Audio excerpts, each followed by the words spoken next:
नमस्कार दोस्तों, मैं अंशुमान शुक्ला आपका स्वागत करता हूं तक्षशिला ट्यूटोरियल के ऑनलाइन चैनल पर। दोस्तों, जैसा कि हम लोग लेसन पढ़ रहे हैं विलयन, और विलयन में हम धीरे धीरे अपने पड़ाव पर पहुंच रहे हैं ताकि हमारा विलयन का लेसन क्या हो जाएगा, खत्म हो जाएगा। लेकिन उसी क्रम में आज हम लेक्चर बात करेंगे लेक्चर नंबर 2.10 में। जैसा कि हमने लेक्चर नंबर 2.9 में आपको कवर किया था कि हिमांक का अवनमन कैसे निकालते हैं। हिमांक का अवनमन निकालने के लिए हमने एक फॉर्मूला वहां पर आपको बनवाया था, विलेय का अणुभार वाला एक फॉर्मूला आपको बनवाया था। उस पर कैसे न्यूमेरिकल लगाए जाएंगे, उसको कैसे किया जाएगा, आज के लेक्चर में दोस्तों हम यही बात करने वाले हैं। दोस्तों, बढ़ते हैं अपने पहले न्यूमेरिकल की तरफ और लगाते हैं अपना पहला न्यूमेरिकल और देखते हैं उस फॉर्मूले को हम कैसे यूज करेंगे।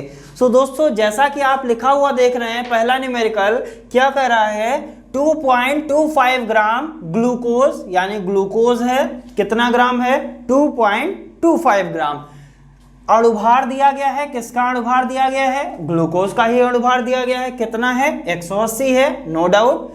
को 25 ग्राम जल में घोलने पर, यानी ग्लूकोज को किस में घोल रहे हैं, जल में घोल रहे हैं। तो विलेय कौन है और विलायक कौन है, तो आप कहेंगे सर ग्लूकोज जो है वो विलेय है और जल जो है वो विलायक है। यानी ग्लूकोज को आपने घोला कितने ग्राम जल में, 25 ग्राम जल में, कोई दिक्कत नहीं है। घोलने पर हिमांक में 0.93 डिग्री सेंटीग्रेड की कमी होती है, यानी हिमांक में कमी हो रही है। इसका मतलब आपको क्या दिया गया है, हिमांक का अवनमन दिया गया है। अवनमन का मतलब क्या होता है, हिमांक में कमी, यानी जितनी हिमांक में कमी होती है वही तो हिमांक का अवनमन होता है। यानी आपको यहां पर क्या दिया गया है, हिमांक का अवनमन पूछा क्या गया है, जल के मोलल अवनमन स्थिरांक की गणना कीजिए। अंडरलाइन क्या कर लिया, मोलल अवनमन स्थिरांक, और मोलल अवनमन स्थिरांक को हम किससे लिखते थे, KF से लिखते थे। तो दोस्तों, जैसा कि क्वेश्चन आपने जैसे ही पढ़ा तुरंत दिमाग में एक फॉर्मूला आ गया, फॉर्मूला लिखते हैं और क्वेश्चन को लगाते हैं। दोस्तों, हम क्या लिखेंगे, हम जानते हैं। दोस्तों, हम लोग बहुत विद्वान हैं और बहुत ज्यादा चीजें जानते हैं, बहुत अच्छी बात है अगर हम इन सारी चीजों को जानते हैं। तो क्या जानते हैं, हम क्या जानते हैं, विलेय का अणुभार। विलेय का अणुभार बराबर क्या होता था, 1000 गुणे KF गुणे विलेय का भार बटे डेल्टा TF इंटू विलायक का भार। ये दोस्तों डेल्टा TF क्या है, हिमांक का अवनमन। दोस्तों, विलेय का अणुभार, अब विलेय कौन है, ग्लूकोज है। आपने अभी सोचा होगा क्या है, विलेय कौन है, ग्लूकोज है। सर ग्लूकोज अगर विलेय है तो विलेय का अणुभार आपको दिया गया है क्या, आप कहेंगे यस सर हमको दिया गया है, कितना है, 180। हमने तुरंत लिख दिया 180 गुणे बराबर 1000, कुछ ज्यादा ही लिख दिया। हमको ज्ञात क्या करना है, मोलल अवनमन स्थिरांक, और मोलल अवनमन स्थिरांक ही तो KF होता है, यानी हमको KF ही निकालना है। विलेय का भार आपको दिया गया है कितना, 2.25 ग्राम upon delta TF। Delta TF क्या होता है, हिमांक का अवनमन। अवनमन मतलब हिमांक में होने वाली कमी, और हिमांक में कितनी कमी हुई है, तो आप क्या कहेंगे, 0.93 डिग्री सेंटीग्रेड की कमी हुई है। यानी डेल्टा TF का जो मान दिया गया है वो कितना है, 0.93। इंटू करेंगे विलायक का भार, क्या आपको विलायक पता है, तो आप कहेंगे यस सर हमको विलायक पता है, और कितना ग्राम विलायक लिया गया है, 25 ग्राम विलायक लिया गया है। विलायक का भार कितना है, 25 ग्राम लिखा हुआ है 25 ग्राम जल में घोलने पर। अब दोस्तों हमको क्या करना है, KF निकालना है। अब जैसे ही हम देखते हैं तुरंत क्या करने लगते हैं, पक्षांतर करने लगते हैं। पक्षांतर का मतलब होता है जो चीज निकालनी है उसको बराबर के एक साइड में रखते हैं, बाकी सारी चीजें बराबर के दूसरे साइड में ले जाके जो काटने वाला है उसको काट पीट देंगे और हमारा आंसर निकल आएगा। दोस्तों, इसको क्या लिख सकते हैं, इसको हम लिख सकते हैं KF बराबर 180 गुणे 0.93 इंटू 25 अपॉन 1000 इंटू 2.25। दोस्तों, ये हमने लिख लिया। अब हम क्या करेंगे, इस पॉइंट को इस पॉइंट से क्या कर देंगे, कैंसिल आउट कर देंगे, नो डाउट। अब ये जीरो कट गया, ठीक है दोस्तों। अब क्या करना है, कैसे क्या काटना है, इसको क्या लिख सकते हैं, KF बराबर 18 गुणे 93 गुणे 25 अपॉन 100 इंटू 225, 25 एक कम 25 और 25 एकू 100 हमको पता है। और क्या कर सकते हैं, और कुछ काट सकते हैं, तो आप कहेंगे सर 4 3 12 4 चौकू 16, नहीं कटेगा यानी पॉइंट में आ जाएगा। सो इसको क्या लिख सकते हैं, KF बराबर 18 गुणे 93 बटे 4 गुणे 225। अब दोस्तों जब आप इसको सॉल्व करेंगे तो आंसर क्या निकल के आएगा, आइए देखते हैं। इसका आंसर आएगा दोस्तों 1.86 डिग्री सेंटीग्रेड प्रति मोलल, या इसको क्या लिख सकते हैं, या इसको क्या लिखा जा सकता है, केल्विन प्रति मोलल। ये इसके क्या होता है, मात्रक होता है दोस्तों। सो दोस्तों जब आप इसको सॉल्व करेंगे तो इस तरीके से आप क्या निकाल सकते हैं, मोलल अवनमन स्थिरांक आप आसानी से निकाल सकते हैं। सो दोस्तों उम्मीद करते हैं ये न्यूमेरिकल आपको आसानी से समझ में आया होगा। करना क्या है, हमको फॉर्मूला पता था, विलेय का अणुभार बराबर 1000 गुणे KF गुणे विलेय का भार बटे डेल्टा TF इंटू विलायक का भार, किसमें चाहिए, ग्राम में चाहिए। ये सारी कंडीशन हमको पता थी, यहाँ से डाला और फटाफट से हमने क्या कर लिया, KF का मान निकाल लिया। सो बढ़ते हैं दोस्तों अपने अगले न्यूमेरिकल की तरफ। आइए दोस्तों देखते हैं अपना अगला न्यूमेरिकल। दोस्तों जैसा कि आप न्यूमेरिकल लिखा हुआ देख रहे हैं, और न्यूमेरिकल में क्या लिखा हुआ है, 0.48 ग्राम कार्बनिक यौगिक को, यानी कार्बनिक यौगिक कोई है, कितना ग्राम है, 0.48 ग्राम कार्बनिक यौगिक को 10.6 ग्राम बेंजीन में घोलने पर, यानी किसको किस में घोल रहे हो, बेंजीन में कार्बनिक यौगिक को घोला जा रहा है। यानी कार्बनिक यौगिक क्या हो गया, विलेय हो गया, और बेंजीन क्या हो गया, विलायक हो गया।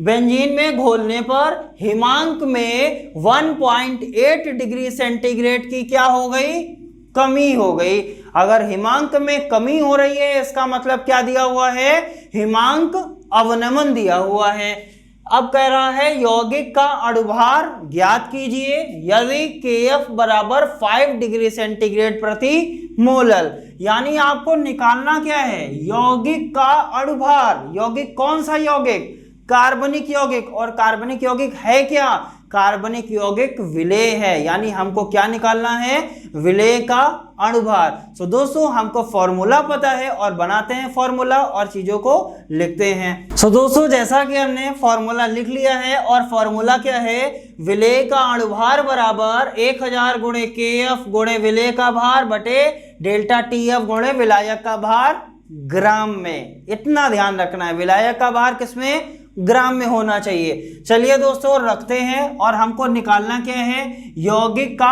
अणुभार ही निकालना है, यानी हमको विलेय का अणुभार निकालना है। तो क्या लिखेंगे, 1000 गुणे KF का वैल्यू आपको दे रखा है, विलेय का भार, विलेय कौन है यहाँ पर, कार्बनिक यौगिक, और कार्बनिक यौगिक कितना ग्राम दिया गया है, तो आप क्या कहेंगे सर 0.48 ग्राम। सो यहाँ पर क्या लिख दिया, 0.48 ग्राम, यानी ग्राम में दिया हुआ है, upon delta TF। Delta TF क्या होता है, हिमांक में अवनमन या हिमांक का अवनमन, कितना हिमांक में कमी आई है, तो आप क्या कहेंगे सर 1.8 डिग्री सेंटीग्रेड की हिमांक में क्या आ गई, कमी आ गई। सो यहां पर क्या लिख दिया, 1.8 इंटू विलायक का भार, यानी किस में घोला जा रहा है कार्बनिक यौगिक को, तो आप क्या कहेंगे सर बेंजीन में घोला जा रहा है। और बेंजीन कितने ग्राम दिया गया है, तो आप देख रहे हैं बेंजीन का ग्राम दिया गया है 10.6 ग्राम। सो यहां पर हमने क्या लिख दिया, 10.6 ग्राम।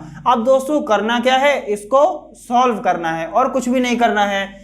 सो यहां से क्या किया हमने, अब दोस्तों सिंपल लैंग्वेज में आप चाहें तो दोनों पॉइंट एक साथ हटा सकते हैं, या आप चाहें तो सेपरेट हटा सकते हैं। यहां पर हमने देखा ये पॉइंट हटाया तो नीचे कितने जीरो बढ़ेंगे, आप कहेंगे सर 2 जीरो बढ़ेगा।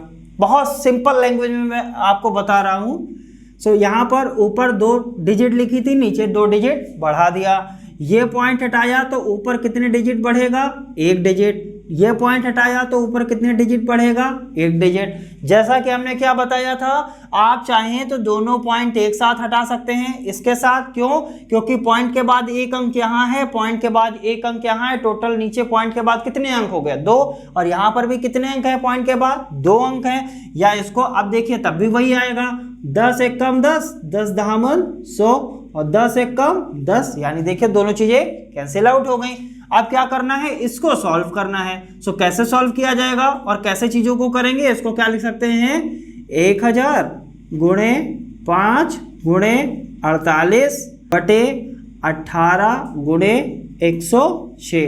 अब दोस्तों क्या करना है, इसकी मल्टीप्लाई करना है और इसको डिवाइड कर देना है। सो दोस्तों देखते हैं क्या आंसर आने वाला है। तो दोस्तों जब आप इसको सॉल्व करेंगे तो आएगा 125.8। ये क्या आ जाएगा, विलेय का अणुभार। और विलेय क्या है यहाँ पर दोस्तों, विलेय है कार्बनिक यौगिक, यानी आपने क्या निकाल लिया, कार्बनिक यौगिक का अणुभार। अब दोस्तों इस तरीके के न्यूमेरिकल आपको कैसे भी मिल जाए, आप आसानी से चीजों को सॉल्व कर ले जाएंगे। सो वहां पर समझना क्या है, क्या विलेय है, क्या विलायक है। अगर आपने इतना समझ लिया तो आपको न्यूमेरिकल करने से कोई भी नहीं रोक सकता। सो दोस्तों बढ़ते हैं अपने एक अगले न्यूमेरिकल की तरफ। आइए दोस्तों देखते हैं अगला न्यूमेरिकल। दोस्तों जैसा कि हम अगला न्यूमेरिकल सॉल्व करेंगे, आइए दोस्तों देखते हैं न्यूमेरिकल में क्या दिया गया है। एक वैद्युत अनपघट्य के 1 ग्राम को 50 ग्राम बेंजीन में घोलने पर, यहीं से आप समझ गए होंगे कि क्या है, कोई वैद्युत अनपघट्य है, उसके 1 ग्राम को किस में घोला गया, 50 ग्राम में। या ऐसे भी आप समझ सकते हैं, जिसकी मात्रा कम वो क्या, विलेय, और जिसकी मात्रा ज्यादा वो क्या, विलायक। यानी 1 ग्राम को 50 ग्राम में घोला गया, या विलेय का भार कितना हो गया, 1 ग्राम, और विलायक का भार कितना हो गया, 50 ग्राम। और विलायक यहाँ है कौन, बेंजीन, यानी एक वैद्युत अनपघट्य है, उसको बेंजीन में घोला गया। कह रहा है हिमांक में 0.40 डिग्री सेंटीग्रेड की क्या हो गई, कमी हो गई। अब जब हिमांक में कमी होती है तो वही क्या कहलाता है, हिमांक अवनमन कहलाता है। पूछा क्या गया है, विलेय का मोलर द्रव्यमान ज्ञात कीजिए, और दिया क्या गया है, बेंजीन का हिमांक अवनमन स्थिरांक 5.12 दिया गया है। यानी आपसे पूछा क्या गया है कि आपको क्या ज्ञात करना है, विलेय का मोलर द्रव्यमान ज्ञात करना है। दोस्तों जैसा कि हमने बताया था, जब भी मोलर द्रव्यमान लिखा हुआ मिल जाए तो वहां घबराने की जरूरत नहीं है, फॉर्मूला वही रहेगा, बस अणुभार की जगह क्या लगा देंगे, मोलर द्रव्यमान लगा देंगे। सो दोस्तों लिखते हैं फॉर्मूला, विलेय का अणुभार बराबर क्या होता है, फॉर्मूला 1000 गुणे KF गुणे विलेय का भार बटे डेल्टा TF इंटू विलायक का भार। किस में चाहिए, ग्राम में चाहिए। हमने बताया क्या, चूंकि हमको क्या निकालना है, मोलर द्रव्यमान निकालना है, घबराने की जरूरत नहीं है, बस अणुभार को हटाना है और यहाँ क्या लगा देना है, मोलर द्रव्यमान। फॉर्मूला वही रहने वाला है, यहाँ क्या लगा देंगे, मोलर द्रव्यमान। दोस्तों हमको यही तो निकालना था कि मोलर द्रव्यमान कितना होगा। सो दोस्तों हम रखने की कोशिश करते हैं, 1000 लिखा था वो लिख लिया। क्या आपको क्वेश्चन में कहीं पर KF की वैल्यू दी गई है, KF मतलब मोलर अवनमन स्थिरांक, तो आप क्या कहेंगे, यस सर हमको दिया गया है। कितना दिया गया है, 5.12 दिया गया है, इनटू विलेय का भार, कितना ग्राम विलेय घोला गया, आप कहेंगे सर 1 ग्राम विलेय को घोला गया, अपॉन डेल्टा TF यानी हिमांक अवनमन, कितना हिमांक में कमी हुआ, 0.40, ये लिख लिया 0.40, इंटू विलायक का भार किस में चाहिए, ग्राम में चाहिए, और विलायक का भार ग्राम में कितना दिया गया है, 50 ग्राम आपको दिया गया है। अब क्या करना है दोस्तों, हमको इसको सॉल्व करना है। ये पॉइंट हटाया, यहां से पॉइंट हटाया, यहां पर पॉइंट के बाद 2 डिजिट थी, यहां पर भी पॉइंट के बाद 2 डिजिट थी, कहीं पर कोई ना जीरो बढ़ेगा ना कोई जीरो कम होगा। अब क्या कर सकते हैं दोस्तों, इसको दूसरी तरीके से भी लिख सकते हैं, 1000 गुणे 512 बटे 40 गुणे 50, ठीक है दोस्तों, ये वाला जीरो, ये वाला जीरो, ये वाला जीरो और ये वाला जीरो, यानी नीचे से 2 जीरो और ऊपर से 2 जीरो हमने हटा दिए। इसको क्या कर सकते हैं, 5 एकम 5 और 5 दूना 10, हम लोगों को पता है, और 2 एकम 2 और 2 दूना 4, इसको काटेंगे तो 2 दूनी 4 और क्या जाएगा 2 पंचे 10 और 12 हो गया, 2 छंग 12, यानी कितना आया 256। तो यहां से दोस्तों विलेय का मोलर द्रव्यमान क्या आ गया, विलेय का मोलर द्रव्यमान आ गया 256। और मोलर द्रव्यमान का मात्रक क्या होता है, तो हम दोस्तों क्या लिखेंगे, ग्राम प्रति मोल। चूंकि हमने किस में लिया है, सारी चीजें ग्राम में लिया है, इसीलिए इसको क्या लिखते हैं, ग्राम प्रति मोल। उम्मीद करते हैं दोस्तों ये वाला न्यूमेरिकल भी आपको समझ में आया होगा। करना क्या है, इन सारे न्यूमेरिकल की प्रैक्टिस करनी है और चीज़ों को अपने इम्प्रूव करना है। दोस्तों घबराने की ज़रूरत नहीं है, करना क्या है, डिस्क्रिप्शन बॉक्स में जाना है, लिंक पर क्लिक करना है और वहां से नोट्स को भी प्राप्त कर लेना है और अपनी पढ़ाई को निरंतर क्या करना है, आगे बढ़ाना है, रुकना नहीं है। सो उसके साथ हम क्या करेंगे, अपने अगले टॉपिक का भी डिस्कशन करेंगे। लेकिन दोस्तों आज के लिए सिर्फ इतना ही, मिलते हैं नेक्स्ट लेक्चर में। धन्यवाद।